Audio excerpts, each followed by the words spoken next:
in France, and Europe in general, we have one of the most protective legislation. When it comes to personal data and privacy. Nevertheless, new technologies, their development, and their new uses undermine and jeopardize these legal safeguards. To simplify, one could say that there are combined phenomena. On one hand, more and more data is being collected in different ways. As we surf the internet, as we use our mobile phones, and ever more in the future, because of what is known as the Internet of Things. Large amounts of data are collected, often unbeknown to people involved. So, data collected massively. Besides, there is a growing interest from different actors and organizations to exploit these data. That's called data analysis. And everything involving big data, which is a very public issue these days. At that point, one can really notice tensions between privacy protection, as it is under current law, and what they intend to do in practice. Typically, for example, for big data, the logic is to collect as much data as possible to then be able to analyze it, to infer new knowledge. But on matters and in directions that we don't necessarily know. When collecting the data, which goes completely against the law.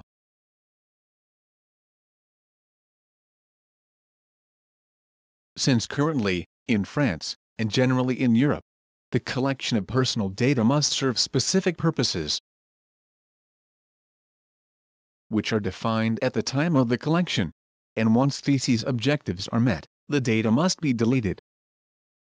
So, this is the complete opposite to what people who analyze data on a large scale intend to do. Now, I'm not suggesting that information technologies are inevitably a threat to privacy.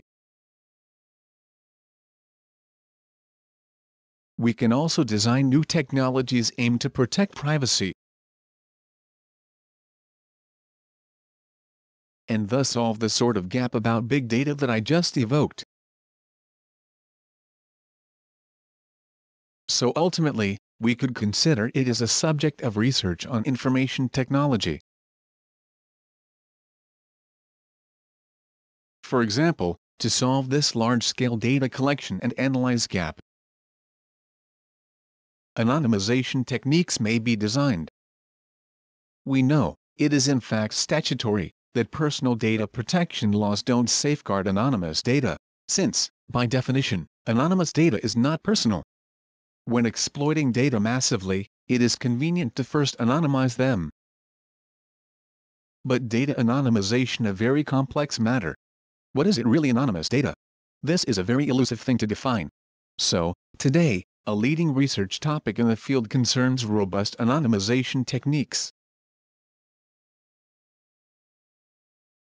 The right to control our own data is also expected in France, and in Europe in general. This is occasionally called informational self-determination, and like other rights, this one is being undermined in several ways. But particularly through the widespread use of algorithms nowadays. Especially predictive or decision-making algorithms.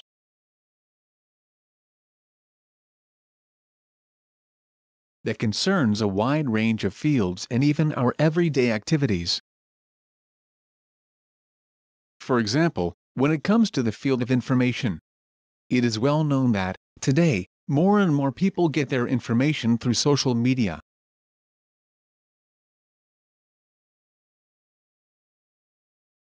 But we don't always know the information obtained through social media is graded by algorithms.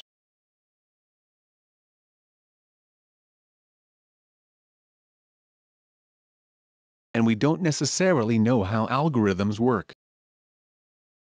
This can have a major impact over our right to be informed or over censorship. It was even brought up upon the US presidential election.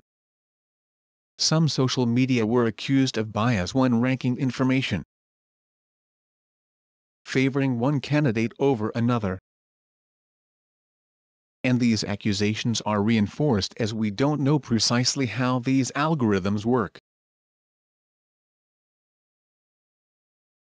But this is only one of all the examples. Regarding employment, for instance, it's known that some companies in the US use algorithms to rank applications.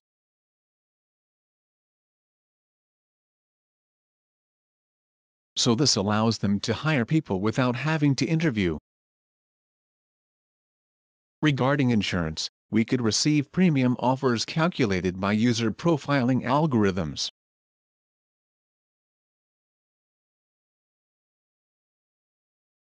Same goes for bank loans.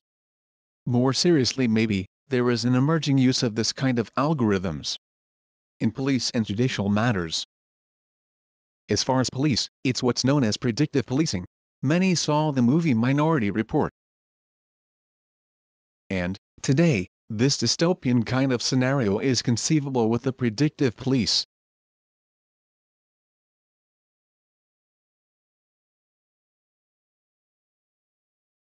Which is already implemented in certain counties in the United States. So, algorithms will be used to anticipate the areas and even the days of the week at greatest risk of crime or misdemeanors. So, police forces will be deployed during those hours and at those spots, based on algorithms. But then again, there are related risks, like risk of discrimination and stigmatization of some populations. So, the rather opaque uses of algorithms are likely to create new risks and to jeopardize certain rights, like those related to non-discrimination, to unfair treatment, let alone the right to be informed. I've just spoken about decision-making algorithms. But there are other situations in which source codes are integrated on trains, subways, planes, and ever more frequently on self-driving cars. Source codes make major decisions, but, in those cases, it would be even a matter of life and death. As self-driving cars, for instance, can decide whether to brake, accelerate or turn. Therefore, the questions we face today concern liability. Who is responsible in case of malfunction? When dealing with gigantic software including millions of lines of code, provided maybe by a range of actors. How to determine the dysfunction or damages were caused by a given software component.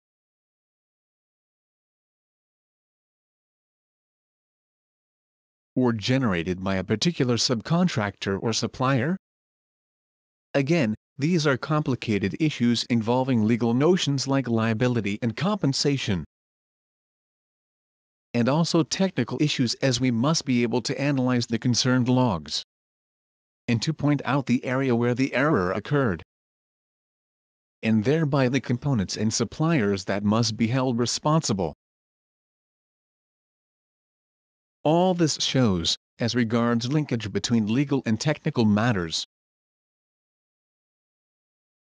There are many difficult questions about software, about the technical tools that we currently use on a daily basis, that can raise complex questions concerning law and way more.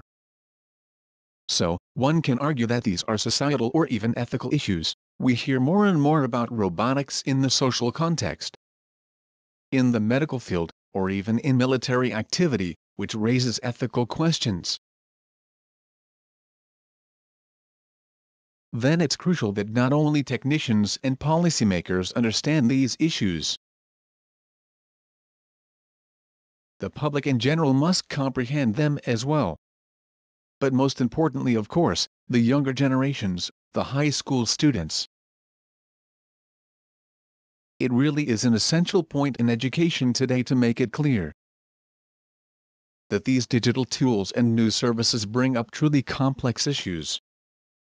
legal and political issues, and also, in a broader sense, ethical issues. Concerning the treatment of large quantities of data, I referred earlier to technical solutions saying that anonymization might be one of them. Concerning transparency, particularly in algorithms, this is a subject that initiates significant research work, and that arises highly important questions. For example, how to prove that an algorithm used to screen applicants, to determine which candidates will be selected for a given position, how to establish that this algorithm won't lead to discrimination. These are extremely complex questions, and to do that, it is not enough to disclose the source code. We must be able to analyze it and understand it.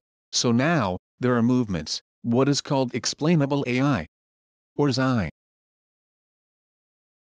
How to manage to explain the results of an algorithm, especially algorithms used in artificial intelligence, those based on machine learning.